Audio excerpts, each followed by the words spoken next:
Hello बच्चों, कैसे हैं आप।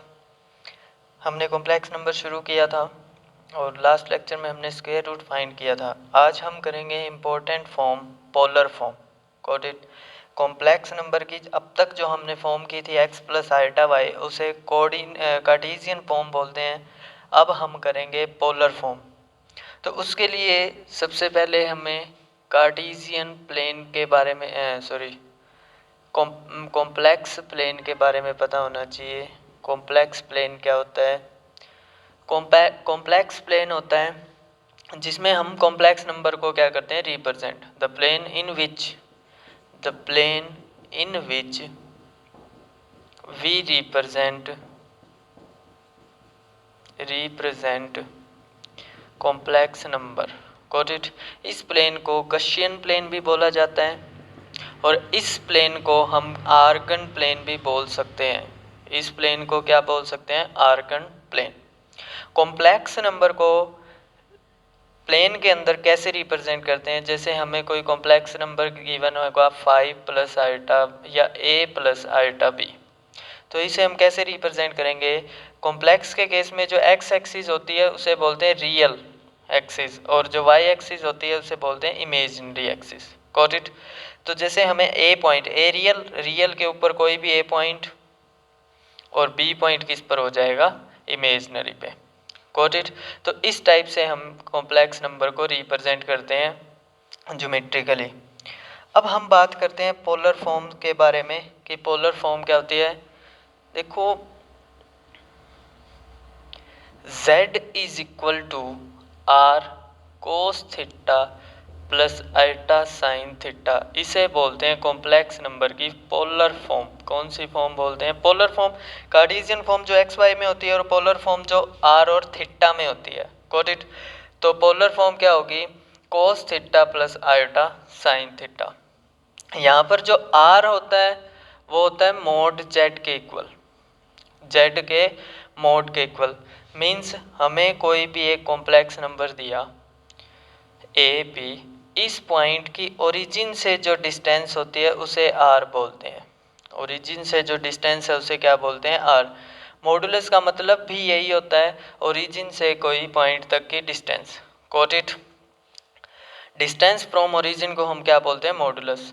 तो ओरिजिन से जो डिस्टेंस है उसे हम किससे रिप्रेजेंट करेंगे? मोड जेड को यहाँ पर किसके इक्वल होंगे? आर के इक्वल। Got it. और जो थीटा होगा उसे बोलते हैं आर्ग्यूमेंट ऑफ जेड। इसे ऐसे राइट करते हैं ए आर जी। इसे क्या बोलते हैं? Argument of Z. Got it. अब ये वाला होता है थीटा, ठीक है। तो ये कौन सी होगी? Polar form. R cos theta plus iota sine theta. R किसके इक्वल होता है? मोड जेड के। और थीटा क्या होता है यहाँ पर? आर्ग्यूमेंट। Got it. आर्ग्यूमेंट जो किसके साथ बनता है? हमेशा पॉजिटिव एक्स एक्सिस के साथ। जो थीटा होता है वो हमेशा किसके साथ बनता है? पॉजिटिव एक्स एक्सिस के साथ। Got it. नेक्स्ट देखो, इसके बाद देखो हमने ट्रिग्नोमेट्री किया था 10th क्लास में। मैं थोड़ा सा बताऊंगा आज ट्रिग्नोमेट्री के बारे में क्योंकि इसके अंदर हमें ज़रूरत है, ठीक है।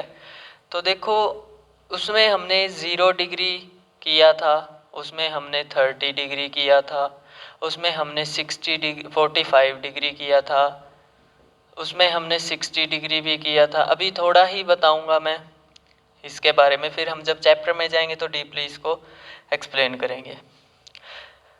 अभी मैं इसलिए बता रहा हूँ क्योंकि इसकी हमें ज़रूरत है कॉम्प्लेक्स नंबर के बारे में, पोलर फॉर्म के बारे में। इसलिए देखो, आप लोग इसे 0 डिग्री बोलते थे, अब हम इसे बोलेंगे 0 डिग्री ही, 0 ही रहेगा ये। अब हम इसे करेंगे रेडियंस में। किस में करेंगे? रेडियंस में। रेडियंस में उस टाइम बताऊंगा क्या होता है, एक बार के लिए ध्यान रखो। 30 को अब हम 30 नहीं रीड करेंगे, अब हम रीड करेंगे π/6। Got it. 45 को हम रीड करेंगे π/4, 60 को हम रीड करेंगे π/3 और 90 को हम रीड करेंगे π/2। Got it. अब आपको ये ध्यान रखना है 30, 45, 60, 90 वगैरह नहीं, अब आपको क्या करना है? π/6, π/4, π/3, π/2। Got it. 180 degree pi radians के इक्वल होता है, ये ध्यान रखना। मतलब जहाँ पर 180 डिग्री होगा उसे हम क्या बोलेंगे, पाई। 180 डिग्री को हम क्या राइट करेंगे, पाई। यहाँ पर पाई का मतलब क्या है, 180। जैसे मैं यहाँ पुट करता हूँ, देखो पाई बाई 6। जब मैं 180/6 करूँ तो कितना, 30 डिग्री आ गया ना। तो रेडियंस के बारे में उस चैप्टर में करेंगे, एक बार के लिए इतना ही ध्यान रखो। Got it. अब क्वेश्चंस देखो कुछ, तो ये ध्यान रखना। क्वेश्चंस पे आते हैं। हमें क्वेश्चन दिया होगा, जैसे ये क्वेश्चन है z, उसके बाद देखो हमें क्वेश्चन दिया होगा तो हम उसमें सबसे पहले tan अल्फा फाइंड करेंगे। क्या फाइंड करेंगे, tan alpha. Got it. tan alpha का मतलब क्या होगा, देखो ये थीटा था, चलो फर्स्ट क्वाड्रेंट में तो हमारा क्वेश्चन इजीली हो जाएगा। Got it. अगर यही लाइन सेकंड क्वाड्रेंट में हो, कौन से क्वाड्रेंट में हो, सेकंड में, सेकंड में होगी तो ये वाला एंगल बनाएगी एक्स एक्सिस के साथ, लेकिन हमें तो थीटा चाहिए। थीटा क्या होता है, हमेशा पॉजिटिव एक्स एक्सिस के साथ, तो ये वाला एंगल हम नहीं ले पाएंगे, इसे मैं क्या मान लेता हूँ, अल्फा। तो tan अल्फा, जब भी हम ये क्वेश्चन करें तो सबसे पहले हम क्या फाइंड करेंगे, tan अल्फा। Got it. ये समझ में आया कि हमें जो पोलर फॉर्म होती है उसमें जो थीटा चाहिए होता है वो एक्स एक्सिस के, पॉजिटिव एक्स एक्सिस के साथ बनता है। अब मान लो यहाँ पर ये लाइन कुछ भी एंगल बना रही है, तो हमें तो एंगल कौन सा चाहिए होता है उसके अंदर, ये वाला। तो हमें यहाँ से ये वाला एंगल फाइंड करना पड़ेगा। तो उसके लिए मैं आपको ये बता रहा हूँ कि tan अल्फा याद रखना किसके इक्वल होता है, imaginary part of z by real part of z का मोड। Got it. तो ये होगा tan अल्फा। यहाँ से अल्फा की वैल्यू फाइंड करेंगे। अब देखो, अगर मान लो क्वेश्चन ऑफ फर्स्ट क्वाड्रेंट में, हमारा जो क्वेश्चन मैं बताऊंगा कि फर्स्ट क्वाड्रेंट का और सेकंड क्वाड्रेंट का हमें कैसे पता लगे। फर्स्ट क्वाड्रेंट में एक्स और वाई दोनों ही क्या होंगे, पॉजिटिव। क्या होंगे, पॉजिटिव। तो अगर फर्स्ट क्वाड्रेंट में तो हमारा जो थीटा होगा वो अल्फा के इक्वल ही आ जाएगा। Got it. सेकंड क्वाड्रेंट में है तो सेकंड क्वाड्रेंट में क्या होगा, एक्स और नेगेटिव होगा और वाई क्या होगा, पॉजिटिव। एक्स क्या होगा, नेगेटिव, वाई क्या होगा, पॉजिटिव। तो इस केस में जो थीटा होगा वो पाई माइनस अल्फा हो जाएगा। ये देखो थीटा फाइंड करेंगे, ये पूरा 180 में से अल्फा गया तो वो थीटा बच गया। Got it. इसी टाइप से थर्ड क्वाड्रेंट में, तो ये चीज़ समझे। थर्ड क्वाड्रेंट में क्या होगा, थीटा जो थर्ड क्वाड्रेंट का मतलब एक्स और वाई दोनों ही किसके, माइनस के, नेगेटिव होंगे दोनों ही। तो थर्ड क्वाड्रेंट के अंदर जो थीटा हम फाइंड करेंगे वो minus pi minus alpha. Got it. Fourth quadrant में, अगर क्वेश्चन फोर्थ क्वाड्रेंट में हो, फोर्थ में मतलब एक्स प्लस का और वाई माइनस का, तो इसमें जो थीटा होगा वो माइनस अल्फा के इक्वल हो जाएगा। Got it. ये चीज़ आपको याद रखनी है। इसके अकॉर्डिंग अगर आप क्वेश्चंस करोगे तो बहुत ईजिली वे में हो जाएंगे। बुक में अलग मेथड होगा, उससे करेंगे तो काफ़ी लेंथी पड़ेगा, इससे करेंगे तो बहुत इजी पड़ेगा। Got it. तो इसे आपको याद रखना है, राइट कर लेना। नेक्स्ट अब मैं क्वेश्चन स्टार्ट करता हूँ। कुछ क्वेश्चंस देखो और आज उन्हें कंप्लीट करना। जैसे हमें बोला z is equal to 1 plus √3 iota, इसे पोलर फॉर्म में राइट करो। किस फॉर्म में राइट करो, पोलर फॉर्म में। तो पोलर फॉर्म में राइट करने के लिए मैंने बताया पोलर फॉर्म क्या होती है, z is equal to r cos theta plus iota sine theta. किस क्या होती है, r cos theta plus iota sine theta. तो हमें इस फॉर्म में राइट आर और थीटा की वैल्यू निकाल कर पुट कर देनी है। कैसे करेंगे, देखो आर फाइंड करता हूँ। आर क्या होता है, मोड जेड। तो मोड मैंने बताया रियल पार्ट का स्केयर प्लस इमेजिनरी पार्ट का स्केयर, आयोटा नहीं लेना। तो ये क्या आ जाएगा, 1 प्लस 3 4, तो इसका 2। अब मुझे क्या फाइंड करना है, थीटा। तो थीटा से पहले हम क्या फाइंड करेंगे, tan अल्फा। tan अल्फा क्या आएगा, इमेजिनरी पार्ट √3, रियल पार्ट 1। तो माइनस प्लस √3 का मोड √3 होगा। √3 tan के अंदर कितने पे होता है, tan alpha is equal to tan √3 कितने पर होता है, 60 पर। कितने पर होता है, 60। लेकिन अब हम यहाँ क्या करेंगे, 60 की बजाय पाई बाय 3। कोट इट, मैंने बताया था अभी कि 60 की बजाय हम क्या करेंगे π/3। 10 से 10 कैंसिल तो अल्फ़ा कितना आ जाएगा π/3। लेकिन हमें क्या चाहिए थीटा। तो थीटा फाइंड करने के लिए हमें क्या करना होगा, देखो अब क्वाड्रेंट पे आता हूँ। कैसे पता लगे, एक्स भी प्लस का वाई भी प्लस का, क्योंकि एक्स प्लस आइटा वाई होता है। तो एक्स और वाई दोनों किसके हैं, प्लस के। जब दोनों प्लस के हैं तो क्वाड्रेंट कौन सा होगा, फर्स्ट। फर्स्ट क्वाड्रेंट में थीटा किसके इक्वल होता है, अल्फा के। फर्स्ट क्वाड्रेंट हो गया, गॉट इट। तो theta is equal to alpha. तो थीटा की वैल्यू क्या आएगी हमारे पास π/3। Put the value of R and theta in 1। Put value of R and theta in 1।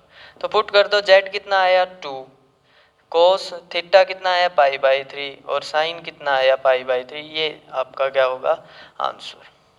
Polar form में ध्यान रखना यहाँ हमेशा क्या होता है प्लस, गॉट इट। इसे हम जो हमारे पास पोलर फॉर्म है r cos theta plus i, इसे हम ये भी राइट कर सकते हैं r power e iota theta, got it. E power, यहाँ पर जो ई पावर आयोटा थीटा होता है वो किसके इक्वल होगा, r cos theta plus iota sine theta के। ये चीज़ आपको ध्यान रखनी है, sorry cos theta plus iota sine theta, got it. कुछ भी हो, मान लो हमें क्वेश्चन गिवन है कि कोस 2 theta minus iota sine 2 theta, तो हम इसे ई की फॉर्म में कैसे लिखेंगे, ई माइनस है ना तो माइनस आयोटा, और एंगल कितना है 2 थीटा तो 2 थीटा, गॉट इट। यहाँ थीटा था तो थीटा 2 थीटा है तो 2 theta, got it. Next question तो आप कर लेंगे ये। तो इस टाइप से आज आपको ये एक्सरसाइज कंप्लीट करनी होगी कॉम्प्लेक्स नंबर में। नेक्स्ट क्वेश्चन, ये जो हमने आर्गुमेंट फाइंड किया इसे प्रिंसिपल आर्गुमेंट भी बोलते हैं। प्रिंसिपल आर्गुमेंट वो होता है जिसकी वैल्यू -π से π के बीच में आए, गॉट इट। प्रिंसिपल आर्गुमेंट भी बोलते हैं इसे, प्रिंसिपल आर्गुमेंट।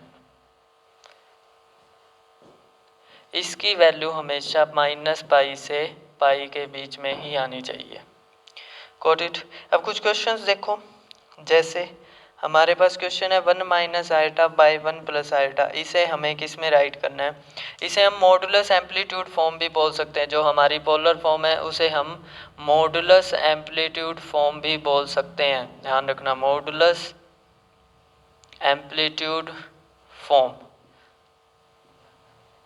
तो ये ध्यान रखना। अब जेड हमें 1 minus iota 1 plus iota given है, हमें इसे पोलर फॉर्म में राइट करना है। किस में राइट करना है, पोलर फॉर्म में। किस में राइट करना है, पोलर फॉर्म में। तो सबसे पहले मैंने बताया था आयोटा डिवाइड में आते ही, डिनोमिनेटर में आते ही हमें क्या करना होगा, रियलाइजेशन। तो रियलाइजेशन करते हैं, क्या होगा, माइनस आयोटा माइनस, ये कितना 1 माइनस आयोटा का स्क्वायर और ये 1 माइनस आयोटा स्क्वायर। तो ये A square plus B square minus 2ab, ये 1 प्लस 1, ये आपने किया हुआ है, मैं डायरेक्ट कर रहा हूँ, -2 आयोटा बाई 2 तो माइनस आयोटा, गॉट इट। तो अब हमारे पास जेड किसके इक्वल आ गया, माइनस आयोटा। इसे हमें किस में राइट करना है, पोलर फॉर्म में। तो पोलर फॉर्म में लिखने के लिए मैंने पहले बताया था हम क्या फाइंड कर लेते हैं, आर। आर क्या होगा, मोड जेड। मोड जेड क्या होगा, 0 माइनस आयोटा लिख लेता हूँ, कोई दिक्कत नहीं है। 0 प्लस 1 का स्क्वायर तो क्या आ जाएगा 1, गॉट इट। नेक्स्ट हमें क्या फाइंड करना है, टेन अल्फा। टेन अल्फा क्या होता है, imaginary part by real part. Imaginary part -1 iota नहीं लेना, बाय 0, रियल पार्ट क्या है 0, गॉट इट। तो ये क्या हो जाएगा, tan alpha is equal to 1/0। 1/0 means किसी के अगर डिनोमिनेटर में 0 आ जाए, किसी के अगर समथिंग बाय 0 क्या होता है, इन्फिनिटी, ध्यान रखना। किसी के अगर 0 आ जाए, जो आपने 10th में पढ़ा था नॉट डिफाइन, वो यही होता है इनफाइनाइट, गॉट इट। तो ये नॉट डिफाइन या इन्फिनिटी एक ही बात होगी। तो टेन अल्फा किसके इक्वल आ जाएगा हमारे पास, 1/0 नॉट डिफाइन या इन्फिनिटी। कितने पर होता है नॉट डिफाइन, 90 पर। 90 को हम क्या लिखेंगे, 10π/2, गॉट इट। 10 से 10 कैंसिल तो अल्फा इज इक्वल टू π/2। अब हमें ये चेक करना होगा कि क्वाड्रेंट कौन सा है, तो क्वाड्रेंट चेक करते हैं। देखो माइनस आयोटा, ज़ीरो तो पॉजिटिव ही होगा, एक्स का पॉजिटिव, वाई माइनस का है, एक्स पॉजिटिव वाई माइनस कौन से केस में होता है, एक्स जीरो और वाई माइनस का कौन से क्वाड्रेंट में जाएगा, सेकंड फोर्थ क्वाड्रेंट में। तो फोर्थ क्वाड्रेंट में थीटा क्या होता है, माइनस अल्फा, गॉट इट।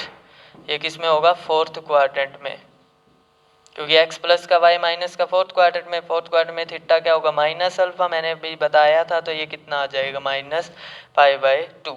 अब हमें r और थीटा दोनों की वैल्यूज़ पता है, इन वैल्यूज़ को हम किस में पुट कर देंगे, पोलर फॉर्म में कर लेंगे ये क्वेश्चन आगे आप। तो इस टाइप से क्वेश्चंस को करना है।